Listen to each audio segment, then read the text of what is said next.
He said those 3 words at a rooftop dinner. Drunk, careless, cruel, never imagining the elegant woman 2 tables away would hear every syllable.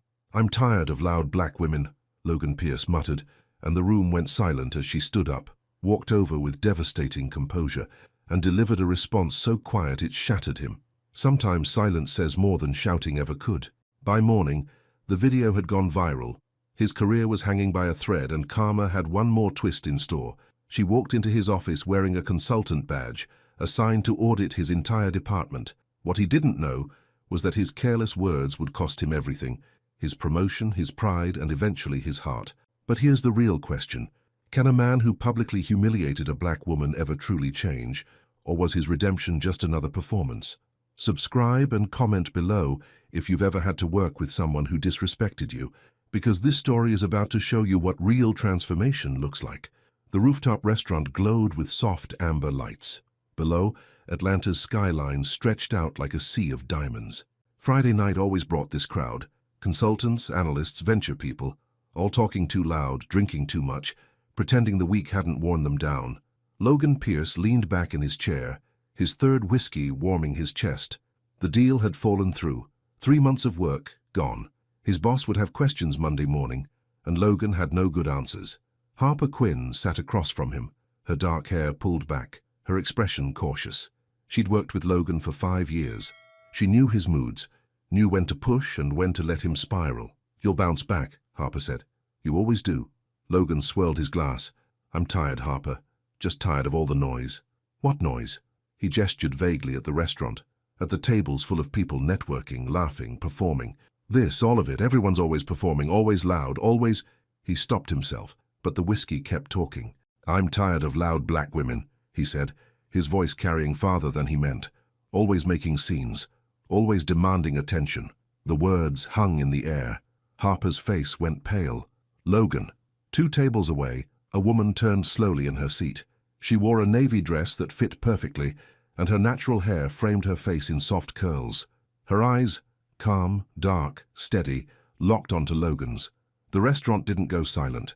People still talked, still laughed, but in that small corner of the rooftop, everything stopped. Elise Jordan set down her water glass. She stood up, smoothing her dress. She walked toward Logan's table, each step deliberate, unhurried. She didn't look angry. She didn't look hurt. She just looked present. She stopped 3 feet from his chair. "Sometimes," she said, her voice soft and clear, "silence says more than shouting ever could." Then she turned and walked away, her heels clicking against the wooden floor. She collected her purse from her table, said goodbye to her colleagues, and left. Logan sat frozen. Around them, conversations resumed, but Harper wouldn't look at him. "Harper," he started. She stood up, dropping her napkin on the table. "Don't." "I didn't mean—" "Yes, you did." Harper grabbed her coat. "That's the problem, Logan. You always mean it. You're just usually smart enough not to say it out loud." She left him sitting there alone, the city lights blurring in his peripheral vision. Elise drove home with the windows down, letting the cool night air fill her car. Her hands stayed steady on the wheel. Her breathing stayed even. She'd heard worse. Growing up in Atlanta, navigating corporate spaces, earning her degrees, she'd heard every version of that insult, usually wrapped in politeness, usually delivered with a smile. At least he'd been honest. She parked in her apartment complex and climbed the stairs to her 2nd-floor unit. Inside, she dropped her purse on the kitchen counter and kicked off her heels. Her phone buzzed. A text from her colleague. "You okay?" "Fine," she typed back. "Just tired." She poured herself a glass of water and stood at the window, looking out at the street below. A car passed. A dog barked. Life continued, indifferent to small humiliations. Her mother's voice echoed in her head. "Don't carry anger, baby. Carry truth." Elise set down her glass. She wouldn't file a complaint. She wouldn't make a scene. She'd do what she always did. Show up, do her work, let her competence speak for itself. She went to bed thinking about anything except Logan Pierce's stupid, careless words. Logan woke to his phone exploding with notifications. At first he thought it was work. Then he saw the tags. Twitter, Instagram, LinkedIn. A video shared and reshared, captioned with words like casual racism and corporate culture. His stomach dropped. The video showed him clearly. Suit jacket draped over his chair, whiskey in hand, face flushed. Audio slightly muffled but clear enough. I'm tired of loud black women, always making scenes. Then the camera panned to Elise, standing with perfect posture, delivering her quiet response before walking away with dignity intact. The comments section was a war zone. White mediocrity strikes again. Fire him. This is exactly what black women deal with every day.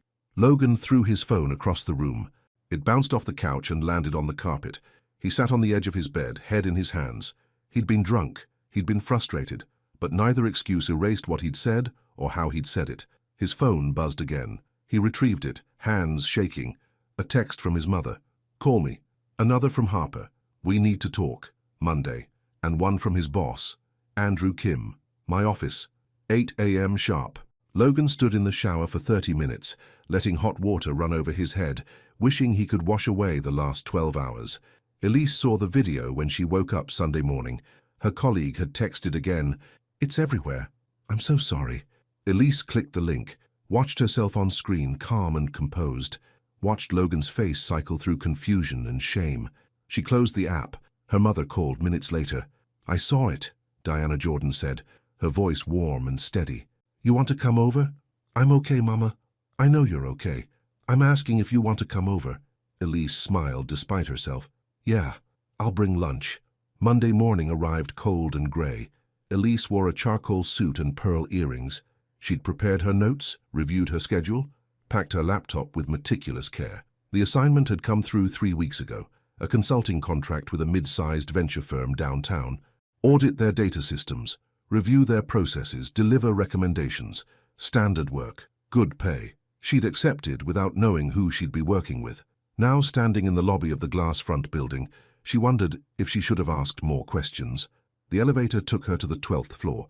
The doors opened onto a sleek modern office, glass walls, ergonomic chairs, motivational posters about innovation and disruption. A woman in her early 30s waited by the reception desk. She had sharp features and kind eyes. "Elise Jordan?" the woman asked. "That's me, Harper Quinn. I'm the senior analyst here." Harper extended her hand and they shook. "I'll be your main point of contact during the audit." "Nice to meet you." Harper hesitated. "I saw the video.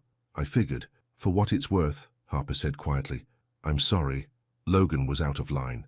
Elise kept her expression neutral. "I'm just here to do my job." "Of course." Harper gestured down the hallway. "Let me show you to the conference room. We have a team meeting at 9. They walked past rows of cubicles and offices. People glanced up from their computers, then quickly looked away. A few whispered. Elise kept her chin up, her pace steady. The conference room had floor-to-ceiling windows overlooking the city. A long table dominated the center, surrounded by leather chairs. Elise set down her bag and pulled out her laptop.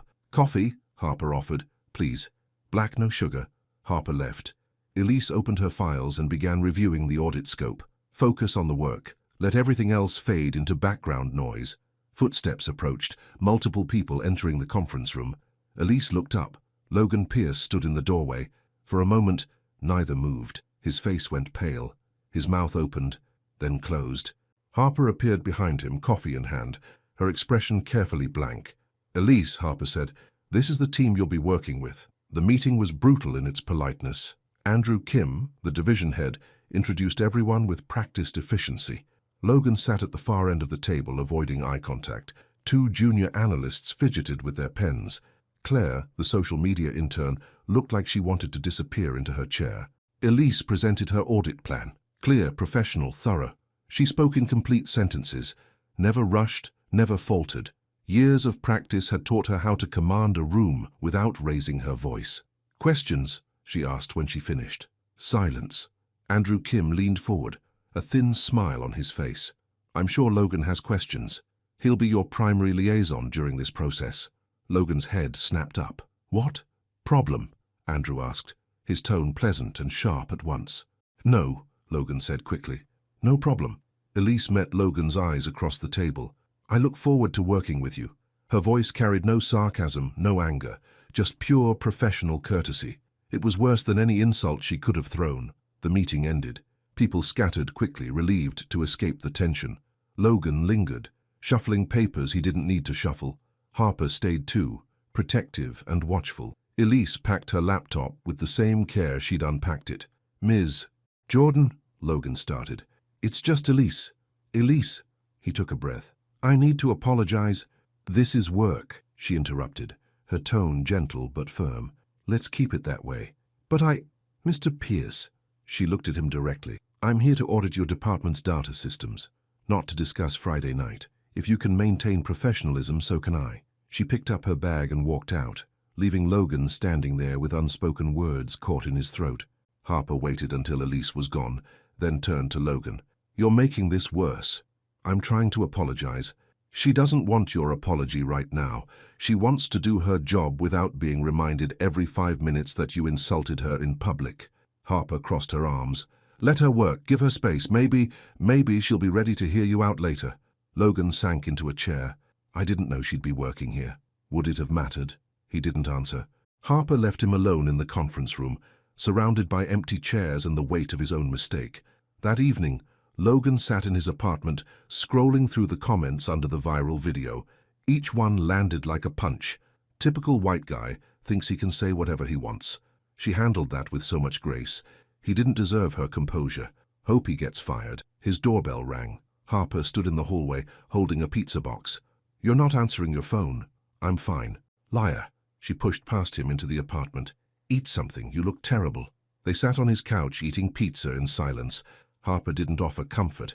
She just sat with him, solid and present, the way friends do. She's brilliant, Harper finally said. Her presentation today was flawless. She's going to find every weak point in our data systems, and she's going to fix them, and Andrew's going to hate that she's smarter than him. Logan set down his pizza. I feel sick. Good. You should. Harper wiped her hands on a napkin. But feeling sick doesn't fix anything. You want to make this right. Do your job. Respect her work. And maybe, show her you're not the person you were Friday night. What if I am? Harper looked at him with something between pity and frustration. Then you'll stay exactly where you are. Alone. Ashamed. Stuck. She left him with half a pizza and a lot to think about. Elise drove to her mother's house after work. Diana Jordan lived in a small ranch-style home in East Atlanta, surrounded by azaleas and oak trees. The porch light glowed warm and welcoming. Diana answered the door in a soft cardigan and slippers. She'd had surgery 6 weeks ago. Nothing life-threatening, just a procedure that required rest and careful movement. Baby girl, Diana said, pulling Elise into a gentle hug. They sat in the kitchen while Elise unpacked groceries. Chicken, vegetables, rice. She cooked while her mother sat at the table peeling potatoes slowly. How was your first day? Diana asked. Professional. That's not what I asked. Elise chopped onions with practiced precision. It was fine, Mama. Awkward, but fine. The man from the video? He works there. I'm auditing his department. Diana set down her peeler. Lord have mercy. It's okay. I can handle it. I know you can handle it. Question is, should you have to? Elise didn't answer. She focused on browning the chicken, measuring the rice, keeping her hands busy. They ate dinner together, talking about small things. Diana's garden, a cousin's new baby, a TV show they both watched. Normal things. Safe things. After dinner, they sat on the porch with sweet tea, watching fireflies drift through the yard. Mama, Elise said quietly, he tried to apologize today. What did you tell him? That this is work. That we need to keep it professional. Diana nodded slowly. That's smart. But nothing. That's smart. Diana sipped her tea. Don't carry anger, baby. Carry truth. You know who you are. Don't let anybody make you forget. Elise leaned her head on her mother's shoulder. I won't. They sat like that until the mosquitoes drove them inside, mother and daughter, bound by love and understanding that needed no words. Tuesday morning arrived with rain. Elise sat at her temporary desk in a glass-walled office, reviewing data files. Numbers scrolled past. Clean, organized, mostly accurate, but there were gaps. Small inconsistencies that suggested rushed work or incomplete processes. She made notes, highlighted sections, built a mental map of the department's weaknesses. Someone knocked on the glass. Logan stood outside holding 2 coffee cups. Elise hesitated, then gestured for him to enter. Peace offering, he said, setting a cup on her desk. I remembered. Black, no sugar. Thank you. He hovered by the door, uncertain. Harper said I should give you space. Harper's smart. She is. Logan shifted his weight. I just wanted to say, I know I can't fix what I said, but I can try to be better, starting now. Elise looked at him carefully. His eyes were bloodshot. His suit looked slept in. He seemed smaller somehow, diminished by shame and consequences. Okay, she said simply. Okay, okay, be better. I'll notice. She turned back to her computer. Was there something work-related you needed? Oh, yeah. He pulled out his phone, fumbling slightly.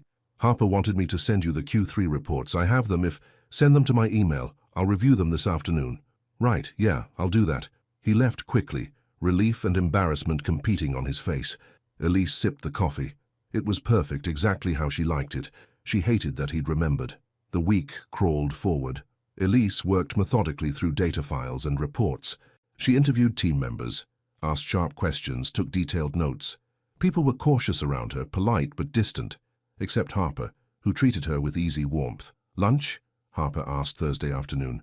They walked to a cafe 3 blocks away.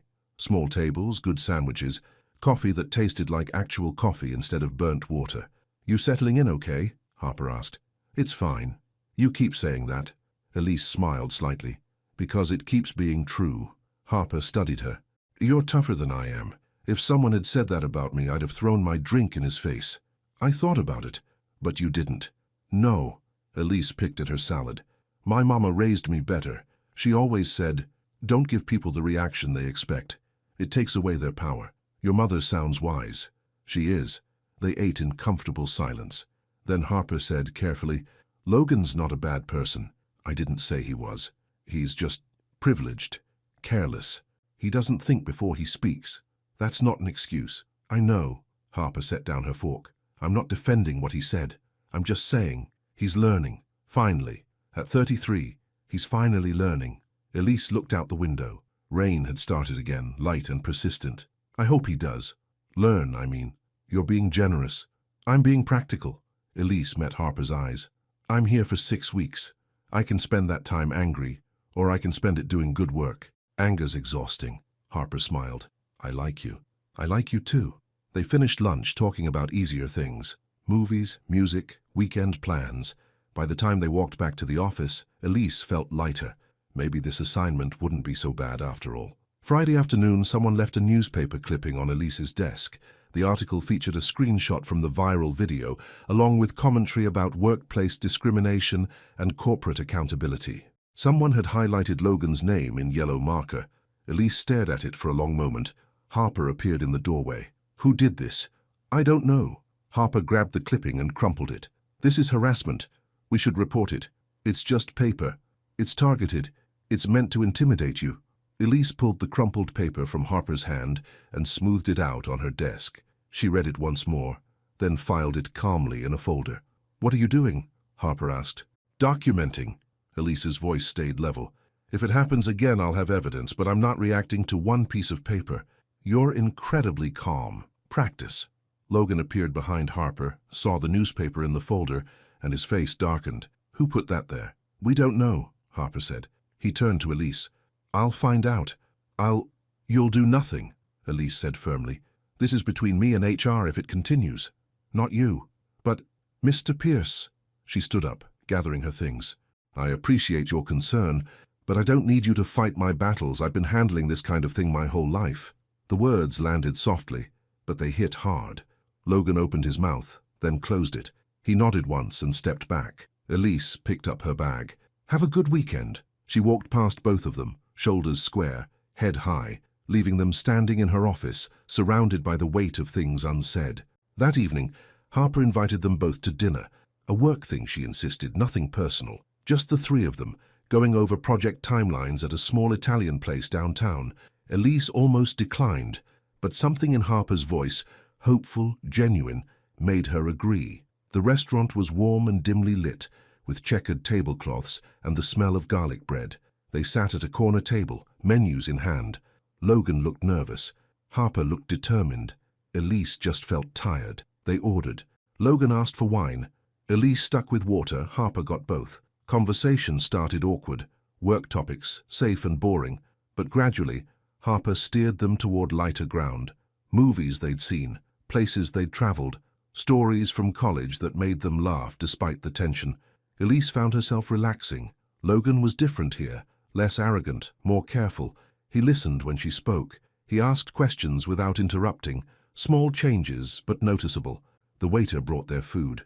As he set down Elise's pasta, his elbow caught her water glass. It tipped, spilling across the table, soaking the tablecloth, and splashing onto her dress. "I'm so sorry," the waiter said, mortified. Elise stood quickly, brushing water off her lap. "It's okay. Accidents happen." Logan was already on his feet, napkins in hand. He offered them to her without a word, his movements efficient and careful. "Thank you," she said softly. Their eyes met for a brief second. Something passed between them, not forgiveness but acknowledgement. A small crack in the wall she'd built. The waiter brought towels. They cleaned up together, all three of them, working in strange harmony. The meal continued, quieter now, more thoughtful. After dinner they walked outside into cool night air. The city hummed around them, traffic, voices, life continuing its endless rhythm. Logan cleared his throat. "Elise," she turned to him. "People remember how you make them feel," he said quietly. "Not what you say, someone told me that once." She studied his face. "Someone smart." "Yeah," he managed a small smile. "Someone very smart." They stood there in the glow of streetlights, the distance between them still vast, but maybe, just maybe, not as impossible as it had seemed a week ago. Harper watched them both, saying nothing, hoping everything. Elise drove home that night, thinking about small moments. A spilled glass of water. Napkins offered without hesitation, eyes meeting across a table. Logan Pierce had insulted her, humiliated her, reduced her to a stereotype in front of colleagues and strangers. But tonight, he'd been human, flawed and trying, still learning. She pulled into her parking space and sat in the quiet car, hands on the steering wheel. Her mother's voice echoed again. "Silence says more than shouting ever could." Elise smiled in the darkness. Maybe silence was just a start. Maybe boundaries came next. And maybe someday there'd be room for something more, but not yet. Not yet. She grabbed her purse and headed inside, ready for the weekend, ready for rest, ready for whatever Monday might bring. Monday morning came too fast. Elise stood in the conference room, laptop open, presentation ready. Logan sat across from her, Harper beside him. Andrew Kim leaned against the wall, arms crossed, watching with sharp eyes. "Joint findings," Andrew said. "You two, together. Show me what you've got." Elise glanced at Logan. He nodded once. She began. Her slides were clean, her data clear. She walked through the audit findings, gaps in their tracking system, inconsistencies in client reporting, redundant processes that wasted time. Logan added context when needed. He knew the business side, the client relationships, the reasons behind some of the messy data. They moved through the presentation like dancers who'd barely learned the steps, but were trying not to step on each other's toes.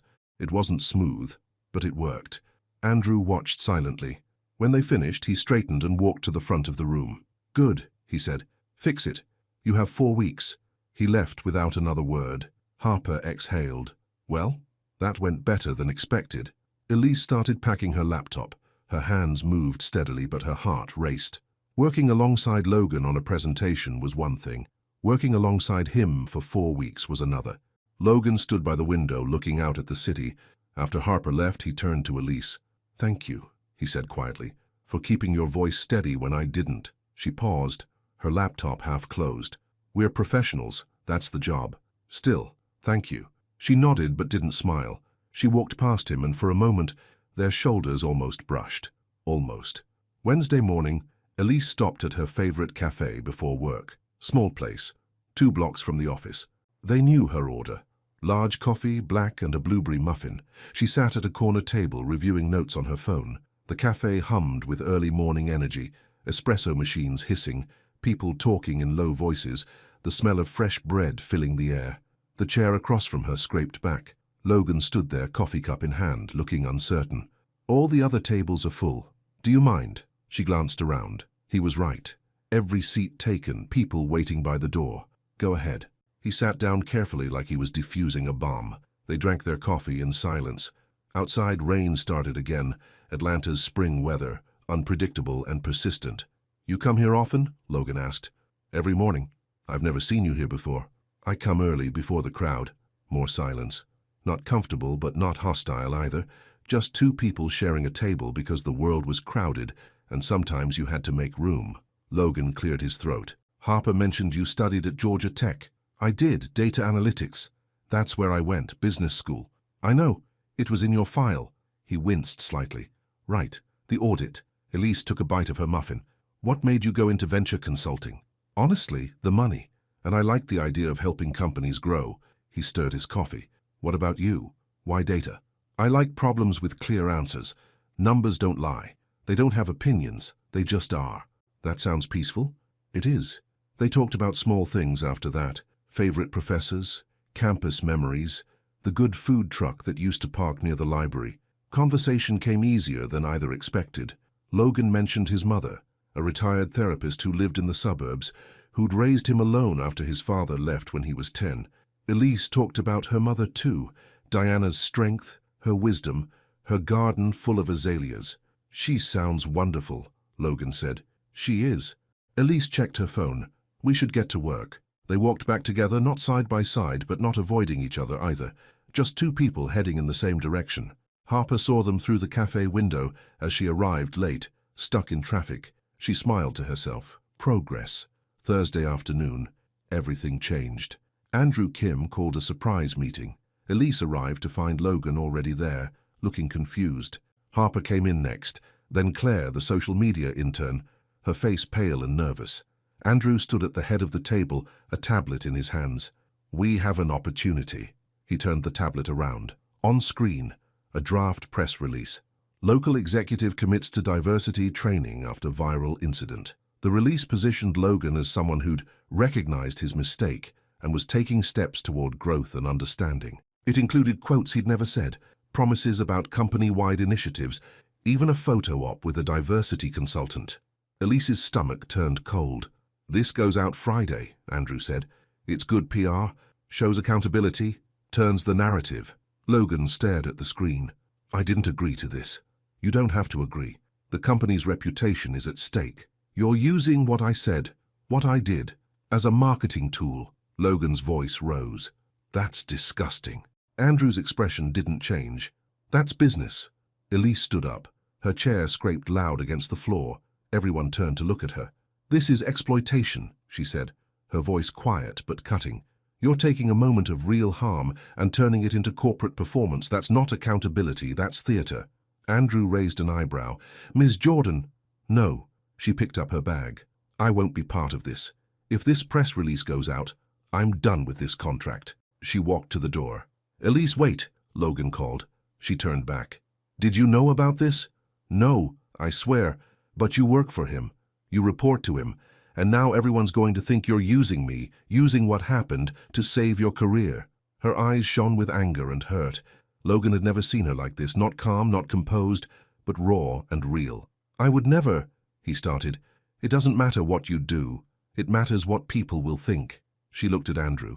Pull that press release or find a new consultant. She left. The room stayed silent. Claire looked like she might cry. Harper glared at Andrew with open hostility. Andrew shrugged. She'll cool down. No, Logan said. She won't. Logan found Andrew alone in his office an hour later. Pull the press release, Logan said. Andrew didn't look up from his computer. No, I'm not asking. Then you're insubordinate. Andrew finally met his eyes.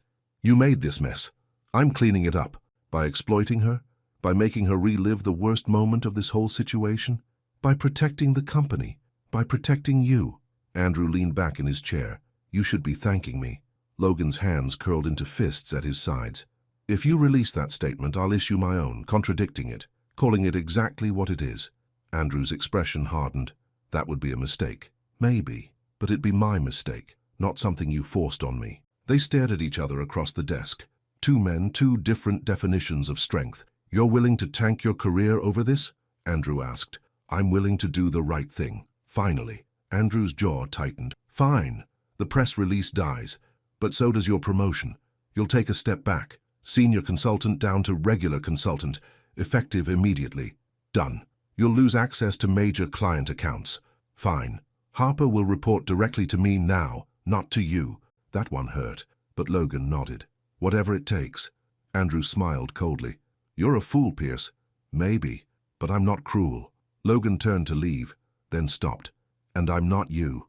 He walked out, adrenaline pumping, fear mixing with something that felt almost like pride.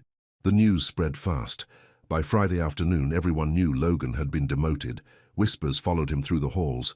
Some people looked sympathetic, others looked satisfied. Harper found him in his new, smaller office. No window, cramped, 2 sizes down from where he'd been. "You really did it," she said. "Yeah." Andrew's furious. "Good." Harper sat on the edge of his desk. "Elise doesn't know yet. About the demotion, I mean.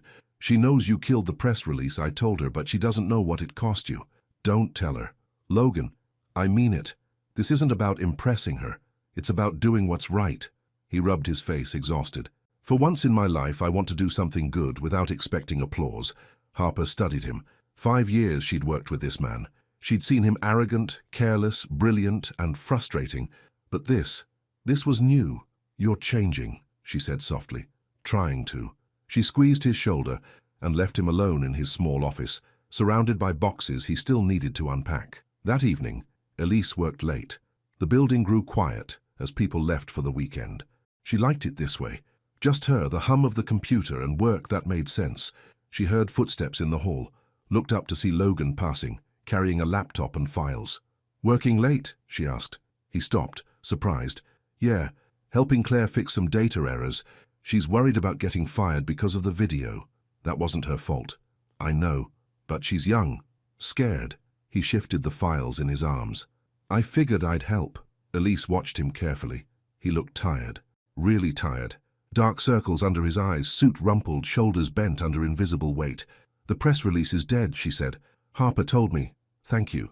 It was the right thing to do. Still, thank you." He nodded and started to leave. "Logan," she called. He turned back. "You want some help with the data?" He blinked, surprised. "You don't have to." "I know, but I'm here. And apparently so are you. 2 people fixing data beats 1. A small smile crossed his face. "Yeah, okay. Thanks." They worked together in Claire's cubicle, side by side, fixing errors and cleaning up messy files. They didn't talk much, just worked. But the silence felt different now, less tense, more comfortable. Around 8, they ordered takeout, Chinese food, delivered to the empty office. They ate at Elise's desk using chopsticks and paper napkins. "My mom wanted to be a therapist," Logan said suddenly. "Like, a real one with a practice. But she couldn't afford school after my dad left. So she worked as a counselor at a community center instead. That's still important work." "It is. She helped a lot of people. But I always wondered, what would her life have looked like if she'd gotten the chance? The real education, the career she wanted." "You've thought about that a lot." "Yeah." He poked at his fried rice. "I think that's why I pushed so hard in school. Why I wanted success so badly. I thought if I made enough money, climbed high enough, it would justify her sacrifice. Make it worth something." Elise set down her chopsticks. "Did it?" "No, it just made me lonely." He looked at her. "What about you? What made you choose this career?" "Control," she said simply. "Growing up, so much felt out of my control. People's opinions, their assumptions, the way they looked at me and decided who I was before I opened my mouth. But numbers? Data. I could control that, master it, make it make sense. That sounds exhausting. It is. But it's safer than trusting people to see you clearly." They sat in silence, the weight of shared honesty settling between them. "We should go home," Elise finally said. "It's late." They cleaned up together, throwing away containers and wiping down the desk. Logan walked her to her car, both of them moving slowly, reluctant to break the strange peace they'd found. "Elise," he said, as she unlocked her door. She turned. "I know I can't take back what I said, but I'm learning, really learning. Not just about race or bias or any of that corporate training stuff, about people, about listening instead of assuming." He paused. "About you." She looked at him for a long moment. The parking lot lights cast shadows across his face, making him look younger, more vulnerable. "Keep learning," she said softly. "Maybe one day you'll understand what you didn't know before." She got in her car and drove away, leaving him standing there alone. But for the first time, alone didn't feel like abandonment. It felt like space. Room to grow, room to change, room to become someone worth knowing. Saturday morning, Elise visited her mother. Diana sat in her garden, pruning roses with careful hands. She'd healed well from surgery, regaining strength slowly but surely. "You look different," Diana said, as Elise sat beside her on the bench. "Different how?" "Lighter, like you set something down." Elise smiled. "Maybe I did." They worked together in the garden, pulling weeds, watering plants, cutting back dead growth to make room for new life. Diana talked about neighbors, about church gossip, about small joys that filled her days. A car pulled into the driveway. Elise looked up. Marcus Reed stepped out, carrying flowers, lilies expensive and showy. "Oh no," Elise muttered. "Baby, you didn't tell me Marcus was coming?" Diana said, surprised but pleased. "I didn't know." Marcus walked toward them, all smiles and confidence. He was handsome in an obvious way.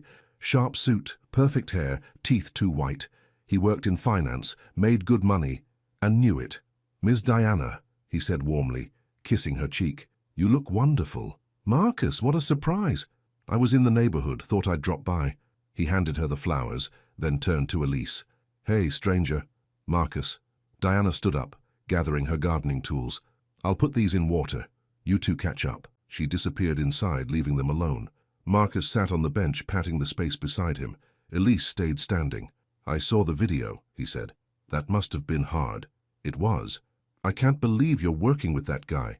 After what he said?" "It's complicated." "Is it?"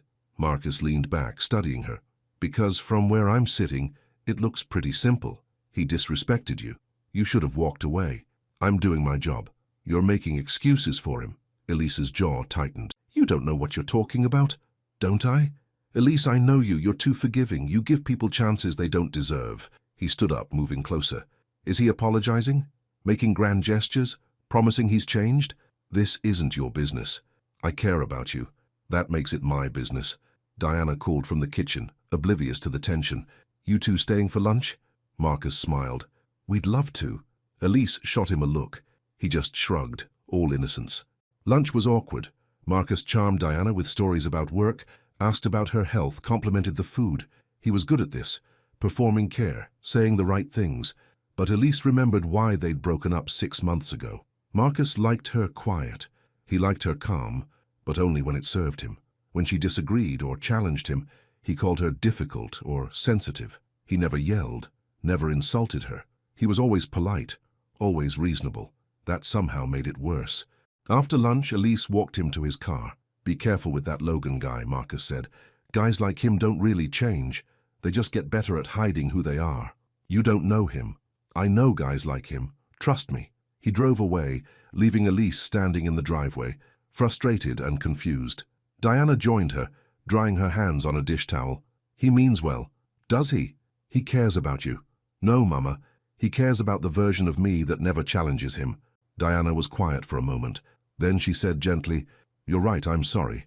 They went back inside together, and Elise helped with dishes, trying to shake off the feeling that Marcus had planted seeds of doubt exactly where they'd hurt most.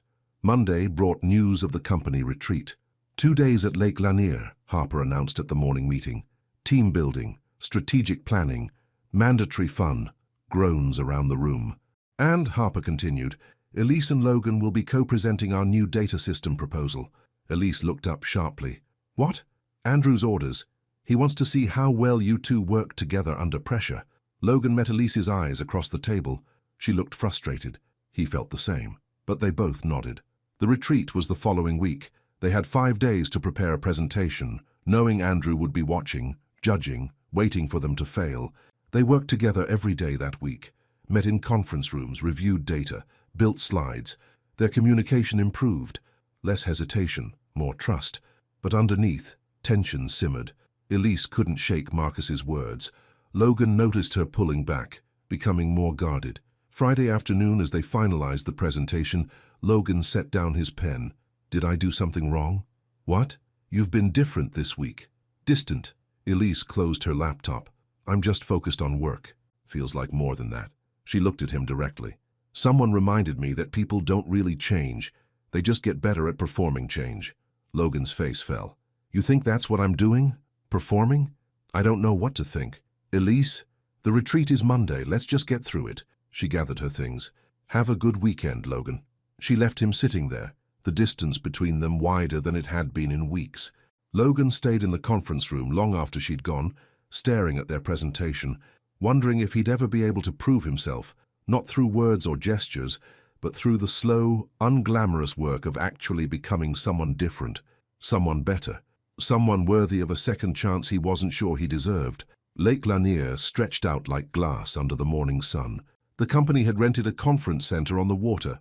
Modern building, wooden decks, kayaks lined up on the shore.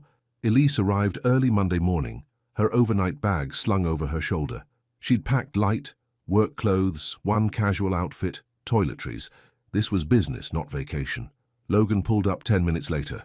Their eyes met across the parking lot. He nodded. She nodded back. The distance from Friday still hung between them. Inside, Harper distributed room keys. Team building starts at 2. Presentations tomorrow morning. Tonight's the bonfire. Elise found her room on the second floor, small but clean, with a view of the lake. She unpacked quickly, then headed down to the conference room. The day dragged. Icebreaker games, trust exercises. Andrew watching everything with calculating eyes. Logan and Elise worked together on activities because they had to, but the easy rhythm from the previous week was gone. During a break, Harper pulled Elise aside. "What happened?" Harper asked. "Nothing. That's not true. You two were finally getting somewhere. Now you're back to square one." Elise looked out at the lake. Maybe square one is safer. Safer from what? From being wrong about him. From thinking someone can change when they can't. Harper was quiet for a moment. Then she said, "You know what I've learned in 5 years of working with Logan? He's flawed. He's got blind spots the size of Texas. But he's also capable of growth. Real growth, not performance. I've seen it this past month. Or maybe he's just gotten better at hiding who he really is." "Who told you that?" Elise didn't answer. Harper sighed. "Look, I'm not saying you have to forgive him or trust him or anything, but don't write him off because someone else planted doubt. Make up your own mind based on what you've seen." She walked away, leaving Elise alone with her thoughts and the sound of water lapping against the shore. The afternoon activity was kayaking. Elise hadn't planned to participate, but Harper had signed her up, and backing out would draw more attention than just going. Logan ended up in the kayak beside hers. Of course. They paddled out onto the lake, part of a group of 8 from the office. The water was calm, the sun warm. For a while Elise let herself relax, just paddling, breathing, existing. "You're good at this," Logan called over. "I used to go to a lake with my dad," she said, "before he passed." "I'm sorry, when did he—" "I was 12, heart attack. That must have been hard." It was. But my mama held us together. She always does. They paddled in silence for a bit.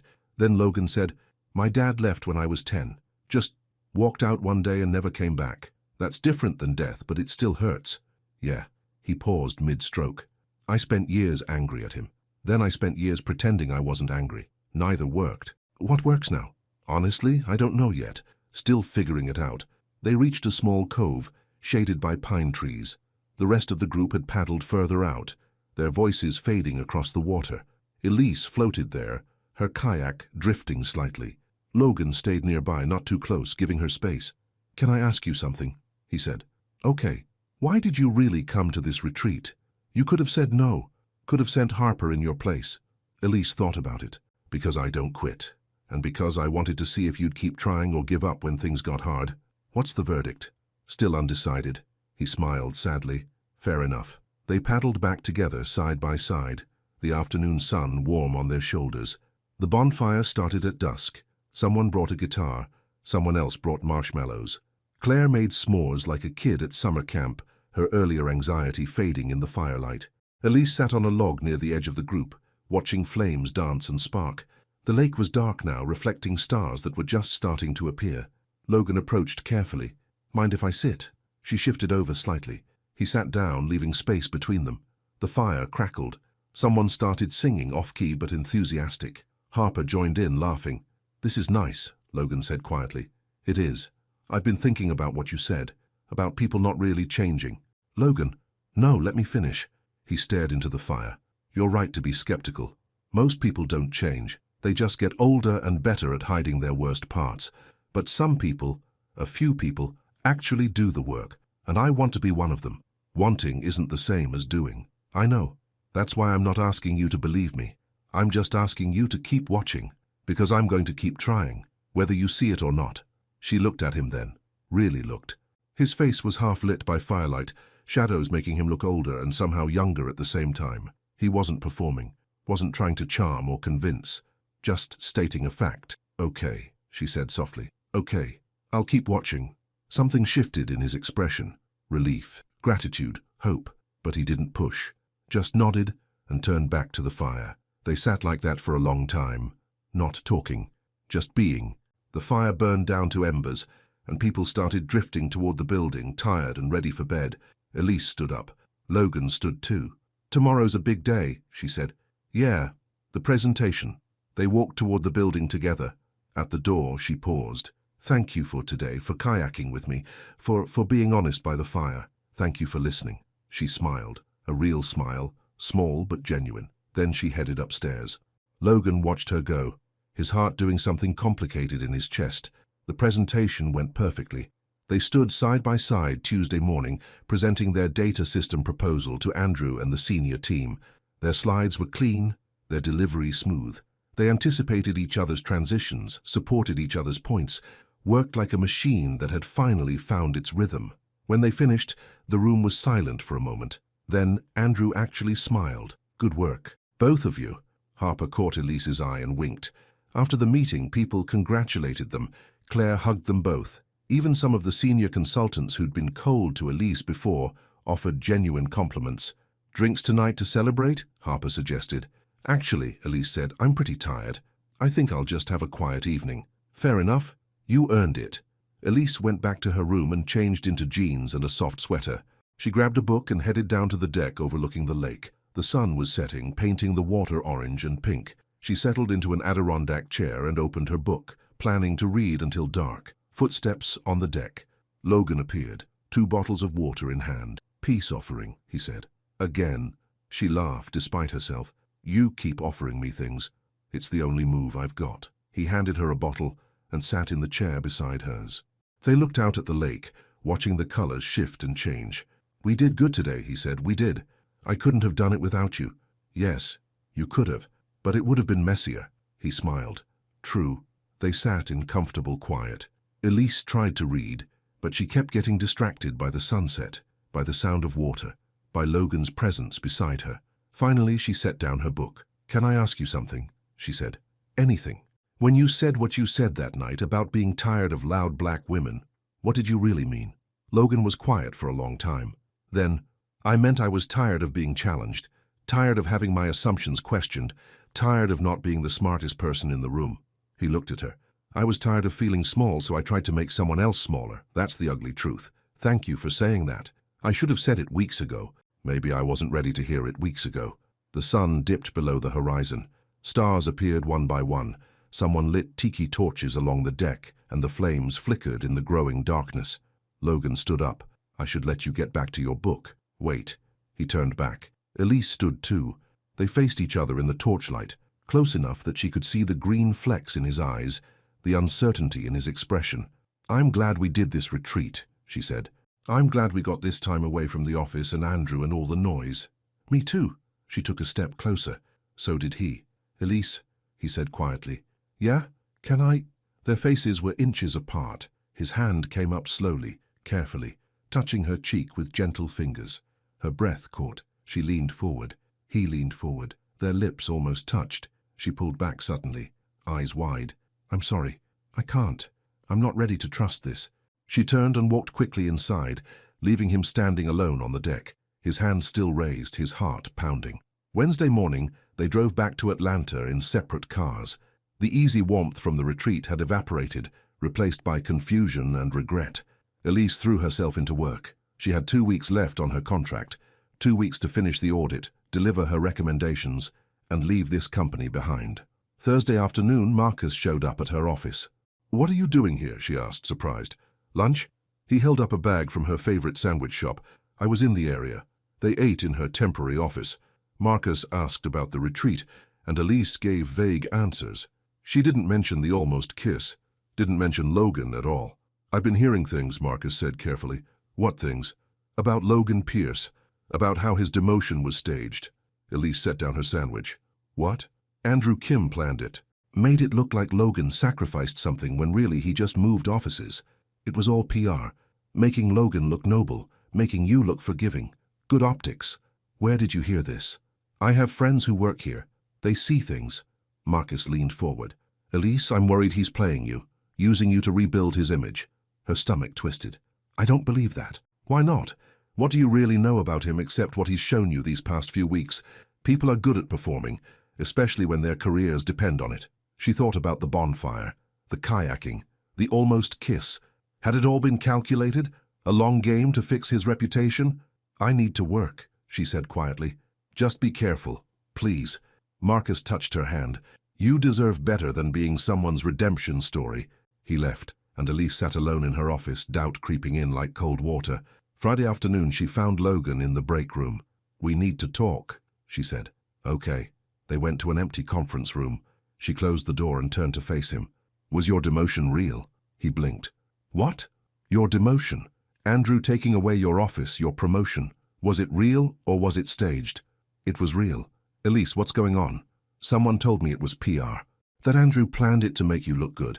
That's not true. I lost actual opportunities, actual money. Harper reports to Andrew now instead of me. All of that really happened. How do I know you're not lying?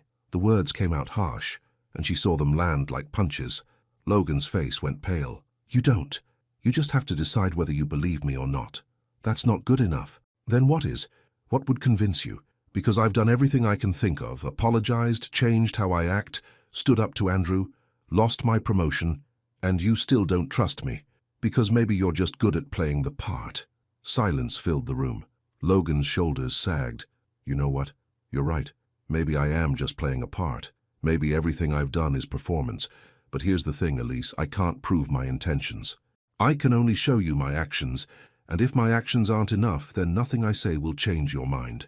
He walked to the door, then turned back. I hurt someone I respect, he said quietly, and I've been trying to make it right. Not for my reputation, not for my career, but because it was the right thing to do.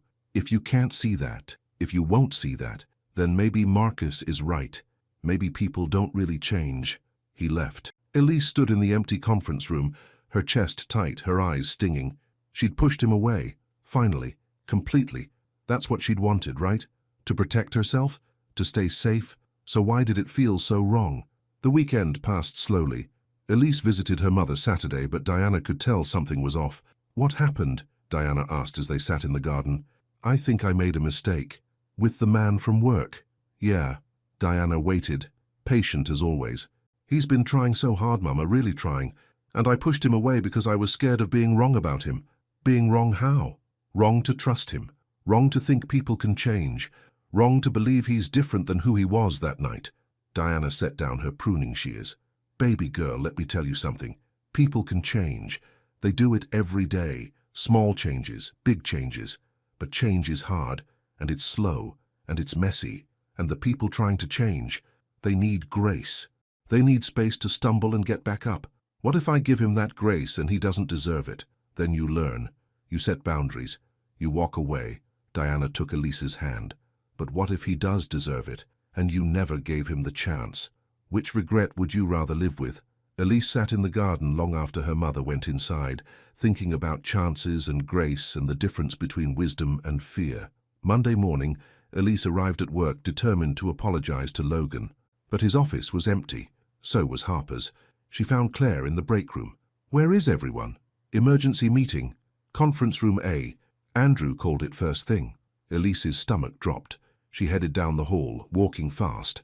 The conference room was packed. Andrew stood at the head of the table, Logan beside him looking furious. Harper sat in the corner, arms crossed. Andrew saw Elise and smiled coldly. Perfect timing, Miss Jordan. We were just discussing the delays in your audit.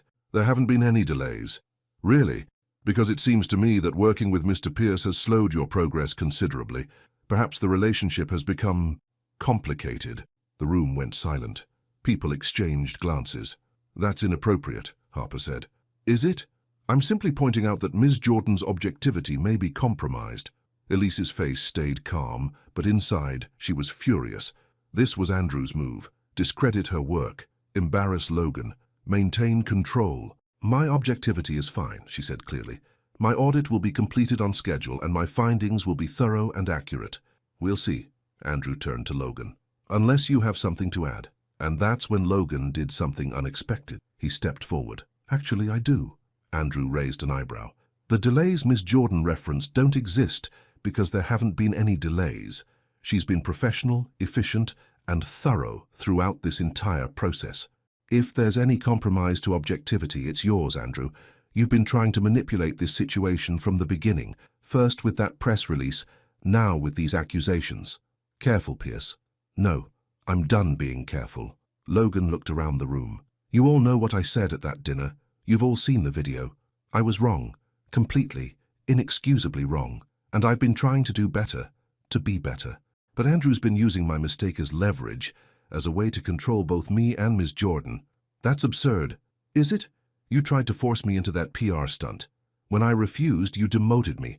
Now you're attacking Elise's credibility because she won't play along with your games. Harper stood up. He's right. I've watched you manipulate this situation for weeks, Andrew. And I'm done pretending I don't see it. Andrew's face flushed. You're both insubordinate. You're both telling the truth, Logan interrupted. And if that costs me my job, fine. But I won't watch you throw Elise under the bus to cover your own manipulations. The room erupted in whispers. Andrew looked around, realizing he'd lost control. This meeting is over, he snapped. He stormed out, slamming the door behind him. People slowly filed out, talking in low voices. Harper caught Logan's eye and nodded approval. Elise stood frozen, staring at Logan across the room. He'd done it. He'd stood up to Andrew publicly. He'd defended her. He'd risked everything, again, not for performance or PR, but because it was right. Harper squeezed Elise's shoulder as she passed. That's what real change looks like, she whispered. Then it was just the two of them. Logan walked toward her slowly. I'm sorry I lost my temper. Don't apologize. That was... Her voice caught. That was brave. It was overdue. They stood facing each other in the empty conference room, the morning sun streaming through the windows. I was wrong, Elise said. Friday. What I said about you performing.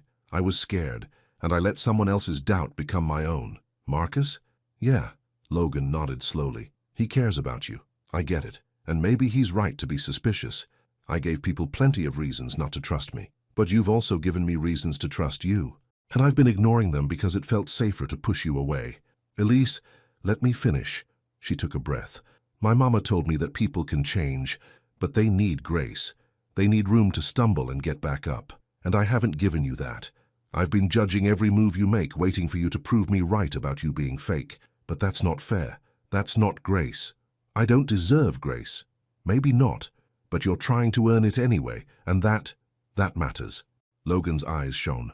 I don't know what to say. You don't have to say anything. She stepped closer.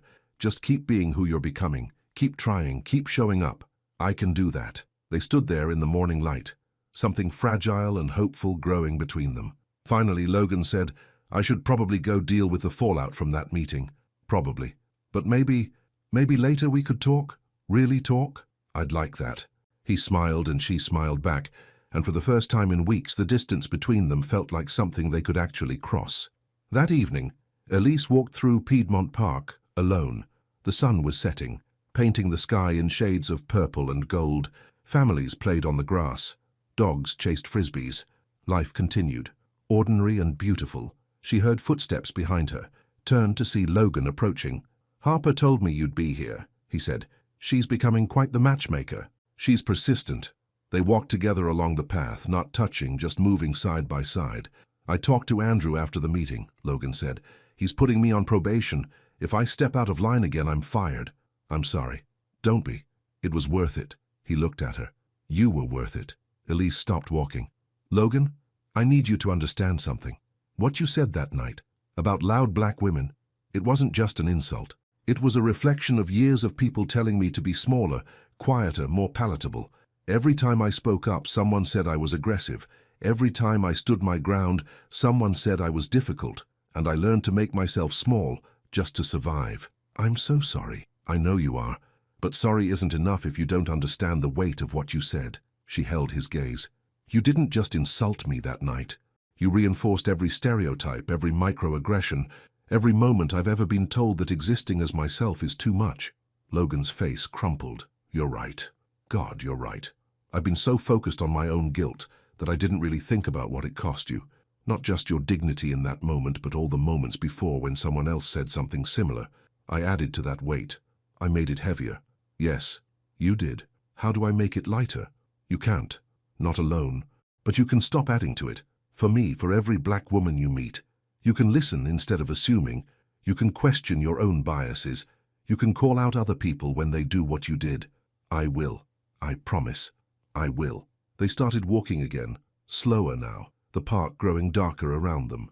I said I was tired of loud black women, Logan said quietly, but I was just tired of myself, tired of being shallow and careless, tired of coasting on privilege I never acknowledged, tired of being less than I could be. And now I'm learning to listen. Finally, at 33 years old, I'm learning what I should have known all along. They reached a bench overlooking the pond, sat down together, the water reflecting the last light of day. Elise, Logan said, his voice breaking slightly, I can't take back what I said. I can't erase the hurt. All I can do is promise that I'll keep learning, keep growing, keep trying to be someone worthy of your forgiveness. Not your trust, I know that takes time, but your forgiveness. Eventually, maybe. A tear slid down her cheek. She didn't wipe it away. I forgive you, she whispered. Logan's breath caught. What? I forgive you. More tears came now, releasing something she'd been holding tight for weeks. Not because you've earned it, not because you deserve it, but because holding on to anger is exhausting, and I'm tired of carrying it. He reached for her hand carefully, giving her time to pull away. She didn't. Their fingers laced together, and they sat in silence as the sun disappeared completely and the park lights flickered on. Thank you, Logan finally said. Don't thank me. Just listen to me when I tell you that forgiveness isn't forgetting. It's choosing not to let the hurt define us. I'll remember that. They sat there until the park grew cold, until families went home, and the paths emptied. Then they walked back to their cars together, holding hands in the darkness, taking the first small steps towards something neither could name yet, but both could feel beginning. The next 2 weeks passed in a strange rhythm. Work during the day, professional, focused, productive. Evening walks in the park, talking about everything and nothing, learning each other slowly. Elise finished her audit. Her report was thorough, honest, and damning in places. She found inefficiencies, gaps, places where Andrew had cut corners to make numbers look better than they were. She knew submitting it would cause problems. She submitted it anyway. Friday afternoon, Harper stopped by Elise's office. Andrew's furious about your report. I expected that. He's calling a board meeting Monday. He wants to spin it, make it look like the problems are smaller than they are. Elise closed her laptop. Then I'll be there to correct him. It's going to get ugly. I know. Harper leaned against the doorframe. You're braver than I am. No, I'm just tired of people getting away with things because speaking up is uncomfortable. That evening, Logan drove to his mother's house. Gwen Pierce lived in a quiet suburb north of Atlanta. Her house was small but warm, filled with books, plants, and photographs of Logan at every age. She opened the door and pulled him into a hug. My boy, you look tired. I am tired, Mom. They sat in her living room with tea. Gwen had retired 2 years ago after 30 years as a community counselor. She was small, gentle, and sharper than most people realized. Tell me what's happening, she said. Logan told her everything.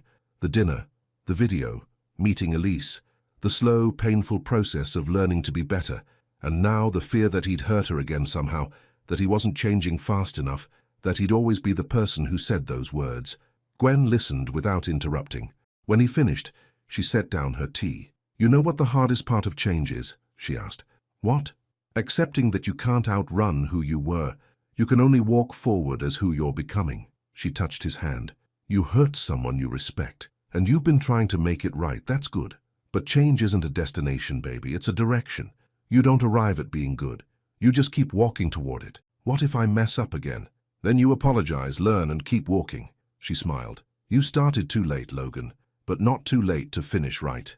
He hugged his mother, grateful for her wisdom, for the way she'd always seen him clearly, flaws and all, and loved him anyway. Monday morning arrived cold and tense. The board meeting was scheduled for 10. Elise arrived early, her report printed and ready. Logan met her in the hallway. You okay? He asked. Nervous. Me too. They walked into the conference room together. Andrew was already there talking with board members. When he saw Elise, his expression hardened. Ms. Jordan, he said smoothly, thank you for your report. Very thorough, perhaps too thorough. I was hired to find problems. I found them. You found inefficiencies. Normal business growing pains. Nothing serious. That's not what my report says. The board members took their seats. Harper slipped in and sat near the back. Claire was there too, taking notes, her face nervous. Andrew began his presentation. He minimized the findings, spun the numbers, made everything sound manageable. He was good at this, smooth, confident, persuasive. Then he said, Of course, there have been some delays in the audit process itself. Ms. Jordan's timeline extended due to, he paused delicately, personal complications with staff.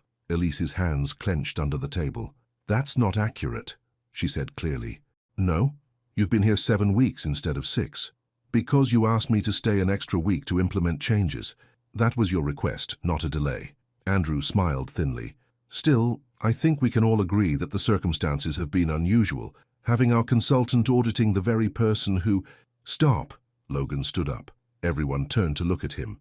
This is my fault, Logan said. Not hers. I'm the one who created this situation. I said something terrible at that dinner. Ms. Jordan has been nothing but professional throughout this entire process. If there's anyone whose objectivity should be questioned, it's mine, not hers. Mr. Pierce, I don't think— I'm not finished. Logan's voice stayed steady. Andrew's been trying to use my mistake as leverage since this started, first with that press release idea, then with baseless accusations about Ms. Jordan's work. He's not protecting the company.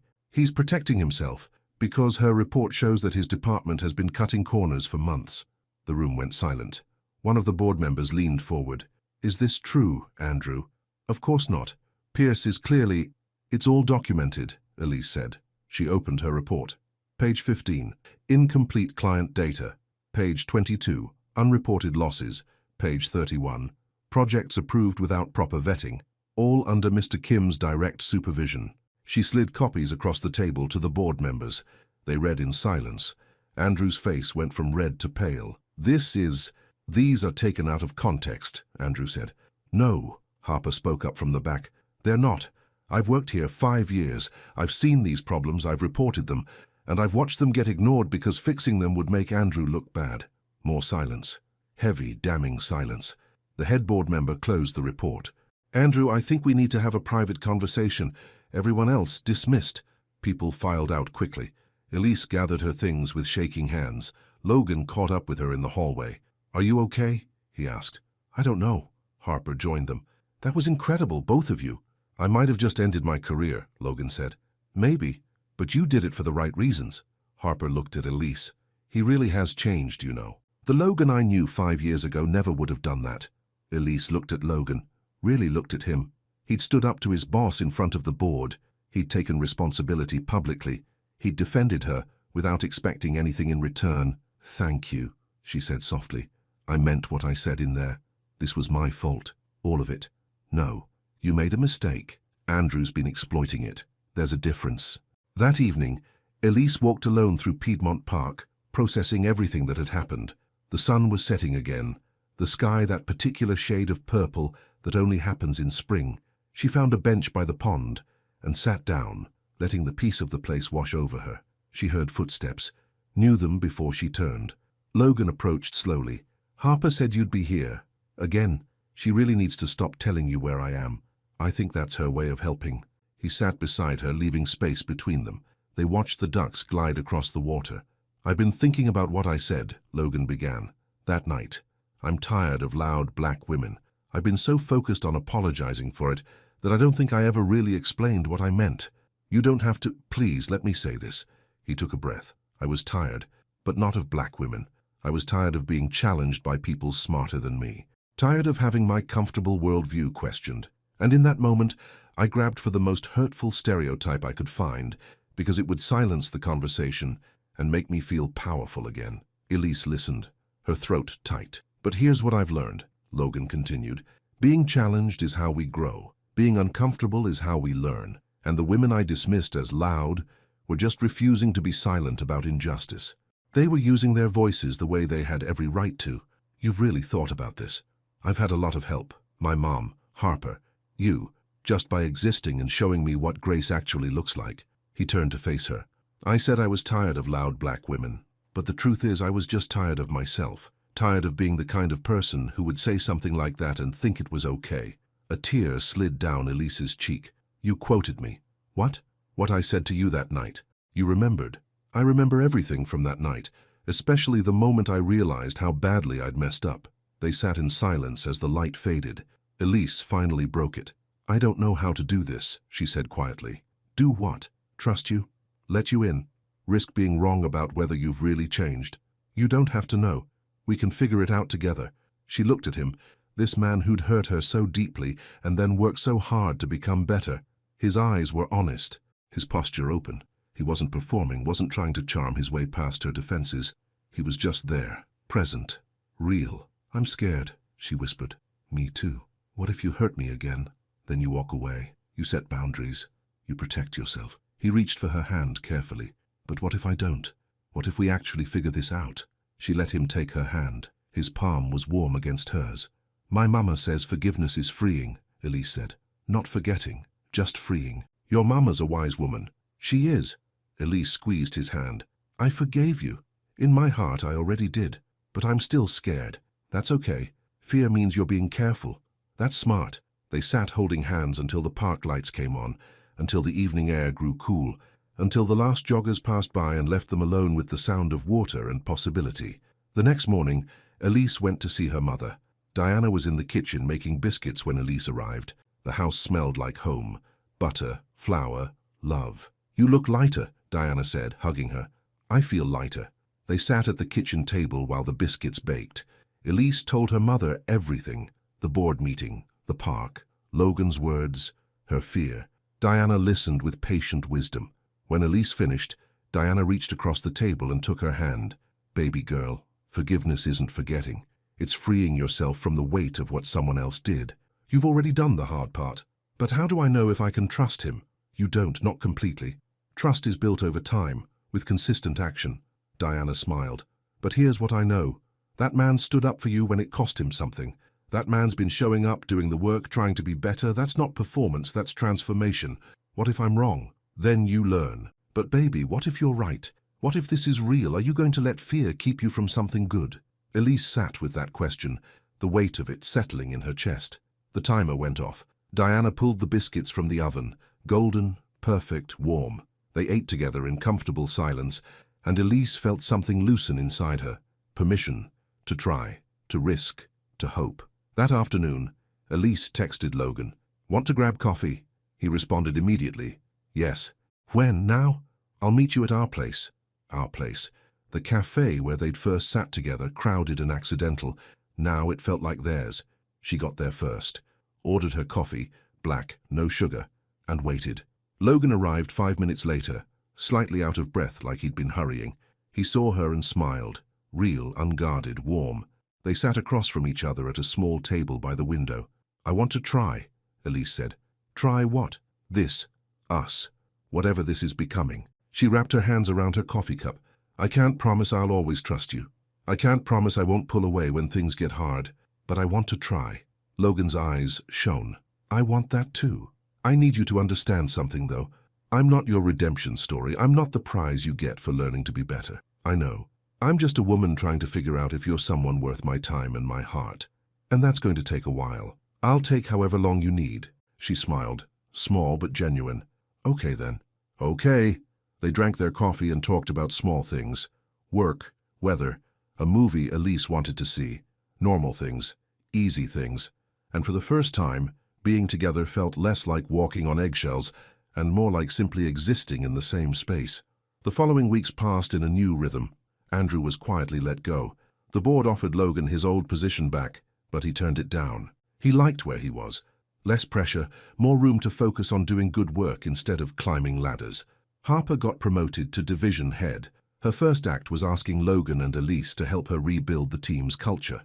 They worked together, planning, implementing changes, training new staff. The office felt different, lighter, more honest. Claire came to Elise one afternoon, nervous and apologetic. "I'm sorry I posted that video," Claire said. "I wasn't thinking. I just saw it and thought, I don't know what I thought, but I'm sorry." Elise surprised her with a hug. "You were young and impulsive. We all make mistakes. Just learn from it, okay?" Claire nodded, relieved. Harper started joking about being a third wheel. The three of them would grab lunch, and Harper would pretend to be offended when Logan and Elise shared glances or inside jokes. "I'm literally right here," Harper would say dramatically. "You're the one who pushed us together," Logan pointed out. "I know, I'm a matchmaking genius, but now I'm lonely." She grinned.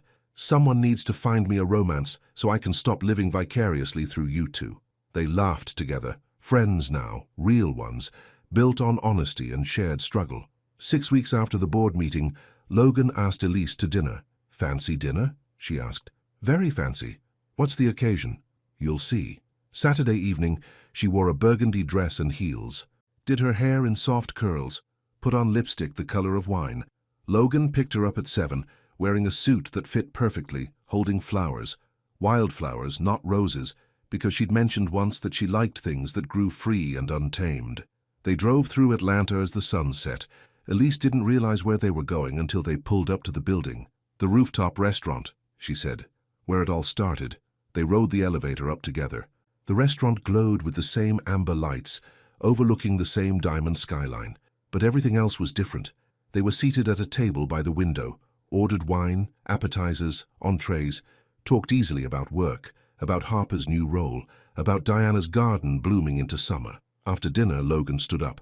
Walk with me? They went out to the deck, the same deck where Logan had said those terrible words months ago. The city stretched out below them. Atlanta at night, beautiful and complicated and full of life. I've been thinking about what to say all week, Logan said. Practiced it in the mirror, wrote it down, deleted it. Logan, let me get this out before I lose my nerve. He took her hands in his. You silenced me that night. With grace, with dignity, with the kind of strength I'd never seen before. And I've spent every day since trying to understand that strength, trying to learn from it. You have learned. I'm still learning. Every day. He squeezed her hands gently. Elise Jordan, you've taught me what it means to really listen, not just hear words, but understand the weight behind them. You've shown me that quiet strength is louder than any shout, that grace is harder than anger, that change is possible if you're willing to do the work. Tears gathered in her eyes. I love you, Logan said simply. I love your quiet confidence. I love your strength. I love the way you call me out when I need it and give me grace when I don't deserve it. I love who I'm becoming because you're in my life. Elise's breath caught. Logan, you don't have to say it back. I just needed you to know. She reached up and touched his face. Then you finally learned to listen. She kissed him, soft at first, then deeper. His arms came around her waist. Her hands slid up to his shoulders. They stood there on the deck where it had all begun, rewriting the story, creating something new from the wreckage of that night.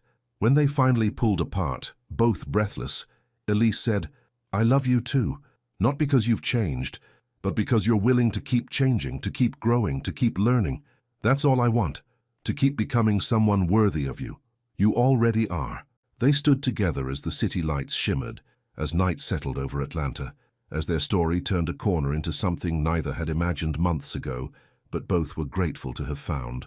1 year later, Harper's wedding was exactly like Harper, organized chaos with an open bar and a killer playlist. The ceremony was in a garden outside the city, white chairs, flower arches, the bride radiant in a dress that somehow managed to be both elegant and entirely Harper. Elise and Logan arrived together, officially a couple now. No more uncertainty or careful distance. There they are, Harper called from across the lawn. She rushed over, still in her wedding dress, practical as ever. Thank God. I need you two to help me deal with my aunt who won't stop criticizing the cake. It's your wedding, Elise said. Tell her to deal with it. I love you. Harper hugged them both. Seriously, you two are my favorite success story. We're people, not a project, Logan said. You're both, now go inside. Your mothers are meeting for the first time and I need witnesses in case it gets weird. Inside the reception hall, Diana and Gwen stood by the punch bowl, talking like old friends. Diana wore a purple dress and her best church hat. Gwen wore simple elegance, grey dress, pearl earrings, warm smile. Mama, Elise said, approaching. Baby girl. Diana pulled her into a hug, then turned to Gwen. This is my daughter, Elise. The brilliant one I told you about. Gwen smiled at Logan. And this is my son, Logan. The work in progress. Everyone laughed. They sat together during dinner. Both couples, both mothers, all intertwined now in ways that felt natural and right. Diana told stories about Elise as a child. Gwen shared memories of Logan's attempts at cooking that always ended in smoke alarms. They're good together, Diana said quietly to Gwen. They are. He's better because of her. She's softer because of him. Softer? She always protected herself by staying guarded, but with Logan she laughs more, opens up more. Diana watched her daughter across the table. He's taught her that vulnerability doesn't mean weakness. Gwen nodded. And she's taught him that listening is more powerful than speaking. The reception continued into the evening. Dancing, toasts, cake cutting. Harper and her new husband slow danced to a song about second chances. Logan pulled Elise onto the dance floor. She went willingly, fitting perfectly against him as they swayed. "Happy?" he asked. "Very. Me too." They danced, and Elise whispered something in his ear, something funny, something private. Logan laughed, really laughed, loud and unrestrained, and completely unafraid of being the one making noise. Elise grinned up at him. "Look at you, the loudest one here. You taught me it's okay to take up space. And you taught me it's okay to let someone in." They kissed there on the dance floor, surrounded by friends and family and the soft glow of string lights. Harper watched from across the room, leaning against her new husband, satisfied with her matchmaking masterpiece. Diana and Gwen sat together, two mothers who'd raised their children through struggle and love, watching those children find each other and create something new. Later, as the party wound down, Elise and Logan stepped outside for air. The night was warm. Stars scattered across the sky. Music drifted from inside. Softer now, slower. "Remember when you said I silenced you?" Elise asked. "I remember. You're not silent anymore." "No, but I'm learning when to speak and when to listen. There's a difference." "There is." They stood together in comfortable quiet, proof that silence could be peaceful instead of tense, that two people could share space without filling every moment with words. "Thank you," Logan said finally. "For what?" "For giving me a second chance, for teaching me grace, for loving me even when I didn't deserve it." "You gave me something too," Elise said. "You showed me that people can change, that redemption is possible, that sometimes the person who hurts you can become the person who heals you." "We healed each other." "Yeah, we did." Inside, the last song played. Outside, the night stretched on. And two people who'd started as a mistake and a hurt had become something beautiful. Proof that love doesn't require perfection, just persistence. That forgiveness isn't weakness, it's freedom. That change is possible when someone cares enough to do the work. Logan reached for Elise's hand. She took it without hesitation. They walked back inside together, ready for whatever came next, knowing that as long as they kept listening, really listening, they'd be okay. The story that began with cruel words spoken carelessly ended with gentle truth spoken from the heart, not because the hurt disappeared, but because they chose to grow through it rather than stay buried beneath it. And that, perhaps, was the most important lesson of all. The end.